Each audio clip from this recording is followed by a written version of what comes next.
அஸ்ஸலாமு அலைக்கும். நல்ல ஒரு ஃப்ளஃபியாக ஆம்லெட் எப்படி செய்கிறதுன்னு சொல்லி பார்க்கலாமா? என்னம்மா ஆம்லெட்லாம் ஒரு ரெசிபியாமா அப்படின்னு நீங்கள் கேட்குறது எனக்கு கேட்குது. ட்ரை பண்ணி பாருங்கள், நல்லாயிருக்கும். இதுக்காக ஒரு 2 முட்டை எடுத்திருக்கேன். உடச்சி ஊற்றிட்டு இதில் தேவையான அளவு உப்பு, டேஸ்ட்டுக்கு மிளகுத்தூள் சேர்த்துக்கலாம். சில பேர் மிளகாத்தூள் கூட சேர்த்துப்பாங்க, உங்களோட விருப்பம் தான்.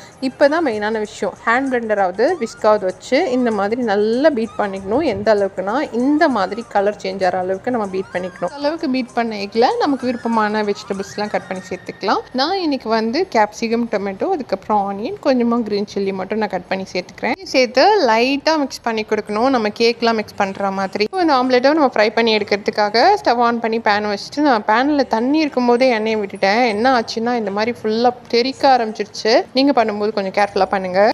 ஆயில் ஹீட் ஆனதுக்கப்புறம் நம்ம பீட் பண்ணி வச்சுருக்கிற எக்கை அதில் போர் பண்ணிவிட்டு ஸ்டவ்வை வந்து சிம் பண்ணிவிட்டு நம்ம 2 சைடும் நல்லா குக் ஆனதுக்கப்புறம் இந்த மாதிரி ரோல் பண்ணி ஸ்லைஸ் பண்ணி சர்வ் பண்ணலாம். உங்களுக்கு ஆம்லெட் பிடிக்கும் அப்படின்னா ஒரு லைக் கொடுத்துருங்க. நம்ம சேனல் பிடிச்சா மறக்காமல் சப்ஸ்கிரைப். தேங்க்யூ.